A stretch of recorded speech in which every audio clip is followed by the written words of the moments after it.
Can Trump serve a third term? What are various provisions in India related to term of a president? What is issue? On March 30, the 70-year-old US President Donald Trump hinted about serving a third term in a White House. मार्च 30 को 70-year-old US president Donald Trump ने तीसरी बार president बनने के लिए कुछ hint given किए हैं. He further claimed that a legal loophole could make it possible. Donald Trump ने क्लेम किया कि एक लीगल लूपहोल इसको पॉसिबल कर सकता है. Does the US constitution allow it? क्या यूएस कॉन्स्टिट्यूशन अलाउ करता है कि कोई भी पर्सन थर्ड टर्म के लिए प्रेसिडेंट बन सकता है? The 22 amendment to the US Constitution 1951 limits US president to two elected term. Constitution US constitution में 1951 में 22nd अमेंडमेंट किया गया. इस अमेंडमेंट के अकॉर्डिंग कोई भी पर्सन यूएस के अंदर 2 से ज़्यादा बार प्रेसिडेंट नहीं बन सकता. The maximum US president tenure can be 10 years, 2 years as a successor plus 2 full term. कोई भी पर्सन यूएस के अंदर 10 ईयर्स तक प्रेसिडेंट बन सकता है, इससे ज़्यादा नहीं बन सकता. For mister Trump elected in 2016 and 2024, the 22nd amendment unequivocally bars third term due to his two elected tenure 2017 2021 and 2025 to 2029 regardless of their non-consecutive nature. Donald Trump जो कि 2016 में और 2024 में यूएस प्रेसिडेंट इलेक्ट किए जाते हैं.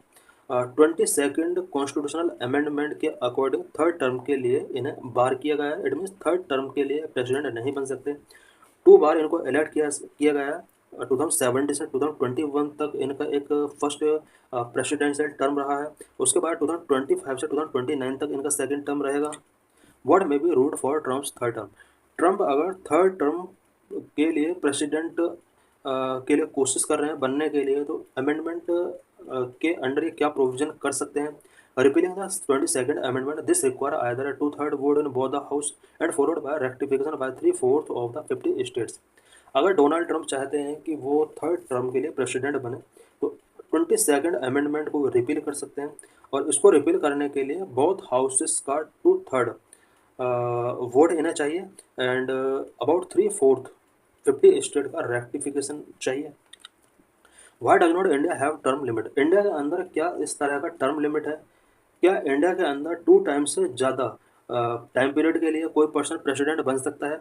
Unlike the US presidential framework, India's parliamentary system impose no term limit on its prime minister as a tenure depends on retaining the Lok Sabha confidence. India India का parliamentary system में prime minister के लिए कोई इस तरह का टर्म लिमिट सेट नहीं किया गया जिस तरह से यूएस प्रेसिडेंट के लिए यूएस कॉन्स्टिट्यूशन में किया गया है. बिकॉज इंडिया का प्राइम मिनिस्टर का टर्म लिमिट लोकसभा का कॉन्फिडेंस के बेस पर डिपेंड करता है. और कॉन्स्टिट्यूशन के आर्टिकल 75 के अंडर ये प्रोविजन किया गया है कि जब तक लोकसभा का कॉन्फिडेंस कंटिन्यू रहेगा तब तक प्राइम मिनिस्टर अपने टर्म पर बना रहेगा. This design ensures voter sovereignty, democratic flexibility, and parliamentary accountability, allowing leaders who sustain public trust to serve extended period. India के अंदर जिस तरह से लोकसभा का कॉन्फिडेंस के थ्रू प्राइम मिनिस्टर के टर्म को इंश्योर किया गया है, ये design voter sovereignty, democratic flexibility and parliamentary accountability को इंश्योर करता है. For instance, current prime minister Narendra Modi could serve 15 years by 2029. Current में Indian prime minister Narendra Modi 29 तक ये प्राइम मिनिस्टर बने रहेंगे और 15 ईयर थर्ड टर्म इनका कंप्लीट हो जाएगा. How the system also include check like the no confidence motion which has historically ended tenure such as those of VP Singh, H D Deve Gowda, Atal Bihari Vajpayee. India के parliamentary system में no confidence motion का जो ये provision है वो tenure को and कर सकता है. इट मीन्स प्राइम मिनिस्टर के टेन्योर को अगर एंड करना है तो पार्लियामेंट के अंदर नो कॉन्फिडेंस मोशन रेज किया जा सकता है. और नो कॉन्फिडेंस मोशन अभी तक कई सारे प्राइम मिनिस्टर के अगेंस्ट रेज किया जा चुका है. सच एज वीपी सिंह 1990 में इनके against no confidence motion raise किया गया. एच डी देवगौड़ा इनके अगेंस्ट 1997 में नो कॉन्फिडेंस मोशन रेज किया गया. अटल बिहारी वाजपेयी 1999 में इनके against no confidence motion raise किया गया. Moreover regular elections, coalition dynamics, floor debates, judicial oversight and free press ensure a robust democratic balance। India में robust democratic balance को ensure करने के लिए regular elections, coalition dynamics, floor debates, judicial oversight and free press का provision किया गया है।